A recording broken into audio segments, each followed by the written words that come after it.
শীত গ্রীষ্ম বর্ষা যাই হোক না কেন মোমো খেতে কার না ভালো লাগে। Just I love momo. Welcome to my channel madly Bengali. তো বেশি কথা না বলে আজকে রেসিপিটা শুরু করছি। আজকে বানাবো ভেজ মোমো। তো দেখে নিচ্ছি এর মধ্যে কি আমি দিচ্ছি।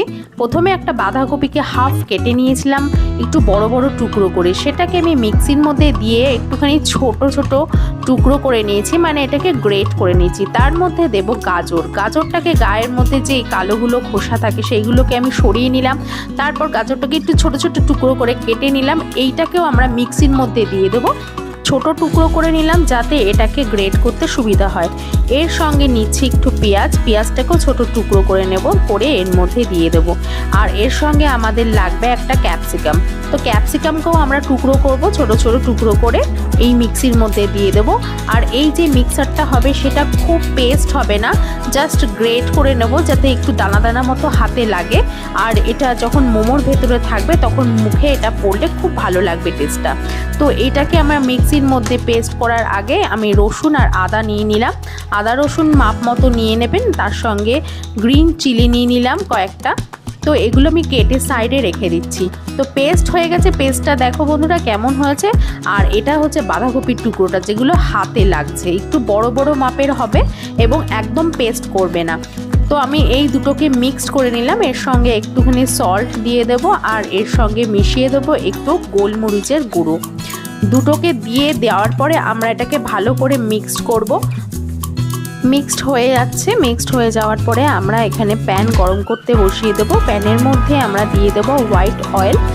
তো এখানে টেম্পারেচারটা তোমরা একটু দেখে নেবে, বেশি পুড়ে যাতে না যায়। মোটামুটি মিডিয়াম ফ্লেমের মধ্যে এটাকে করতে হবে। সবার আগে যে আদা রসুন আমি কুচিয়ে রেখেছিলাম তার সঙ্গে একটু গ্রিন চিলি ছিল, সেটাকে আমি দিয়ে দেবো তেলটা গরম হওয়ার পর।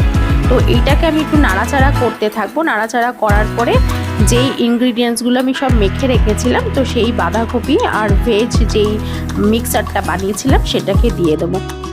এইভাবে নাড়াচাড়া করতে করতে মিডিয়াম ফ্লেমে জিনিসটাকে তৈরি করতে হবে। দেখতে হবে যাতে কোনোভাবে লেগে না যায়।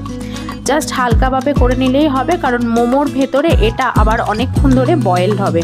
তো মোমোর জন্য আমি নিয়ে নিচ্ছি যাতে স্টিম ওঠে, একটু গরম জল দিয়ে বসিয়ে দিলাম হালকা ফ্লেমে। জলটা গরম হলে ধোয়া উঠবে। আর এখানে আমি ময়দা মেখে রেখেছিলাম। ময়দাটা মেখে আমার প্রায় 1.5 ঘন্টা মতো হয়ে গেছিলো।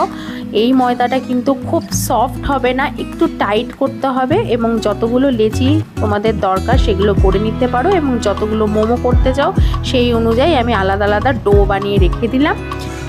এবার একটু ময়দার সাথে গুঁড়ো ময়দা নিয়ে তার মধ্যে আমি এটাকে বেলে নেব। এবং খুব বড় করব না, তোমরা যতটা বড় খেতে চাও মোটামুটি ততটাই করবে। আর মোমোর যে সাইজটা থাকে সেই সাইজটাই করার চেষ্টা করবে। ভিডিওটা ভালো লাগলে অবশ্যই সাবস্ক্রাইব করে দিও আমার চ্যানেলটাকে, আর একটা লাইক করে দিও, তোমাদের বন্ধুদের সঙ্গে শেয়ার করে দিও। এরপরে দেখো আমি কিভাবে এটাকে লাগাচ্ছি। অনেকেই হয়তো পারো, আমি খুব একটা ভালো পারি না, তাও চেষ্টা করেছি। এটা আমার একজন রিলেটিভ আমাকে শিখিয়েছিল করা। তো আমি এইভাবেই করছি। নিচ থেকে একসঙ্গে দুটোকে অ্যাটাচ করে আস্তে আস্তে বুড়ো আঙুল দিয়ে সামনের দুটোকে তুলে তুলে ওপর দিকে নিয়ে মুড়িয়ে দিতে হবে। আশা করি তোমরা পারবে। আমি খুব আস্তে আস্তে তোমাদের করে দেখিয়েছি। খুব একটা করতে ভালো পারি না, তাই মাঝখানে একটা মোদক হয়ে গেছে। মোদক জানো কাকে বলা হয়? মোদক হচ্ছে মহারাষ্ট্রে যেই গণেশ পুজো হয়, গণেশ পুজোর হাতে একটা লাড্ডু দেওয়া হয়, তাকে মোদক বলা হয়। তো সামনেরটার মোদকের মতনই চেহারা হয়ে গেছিলো এবং বাদবাকিগুলো মোটামুটি একটা শেপে ছিল। আমি স্টিমে বসিয়ে দিয়েছি, প্রায় 10 মিনিট মতো হয়ে গেছে।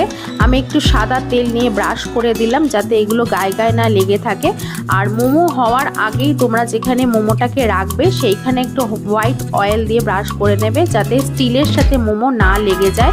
তো এইভাবে মোটামুটি আমার 11 মিনিট থেকে 12 মিনিট মতো লেগেছে হতে। মোমোটা তৈরি হয়ে গেছে ফাইনালি। আমি একটু সস দিয়ে সাজিয়ে নিলাম সুন্দর করে এবং টেবিলে নিয়ে গেলাম খাওয়ার জন্য। পেট এবং মাথা মন সবই হাকুপাকু করছিল, তাই জন্য আর কিছু সহ্য না করতে পেয়ে ধুমধাম করে হামলে পড়ে খেতে শুরু করলাম। ভিডিওটা যদি তোমাদের ভালো লাগে অবশ্যই কিন্তু সাবস্ক্রাইব করে দিও বন্ধুরা, এবং লাইক করো, শেয়ার করো তোমাদের বন্ধুদের সাথে। চলে আসবো খুব তাড়াতাড়ি একটা ভিডিও নিয়ে। আর এই মোমোটা যা টেস্ট হয়েছিল তোমরা অবশ্যই ঘরে বানাও এবং খেয়ে আমাকে কমেন্ট করে জানাও। যদি কিছু জানার থাকে অবশ্যই মেসেজ করো। দেখা হচ্ছে পরের ভিডিওতে। Bye bye. সাবস্ক্রাইব।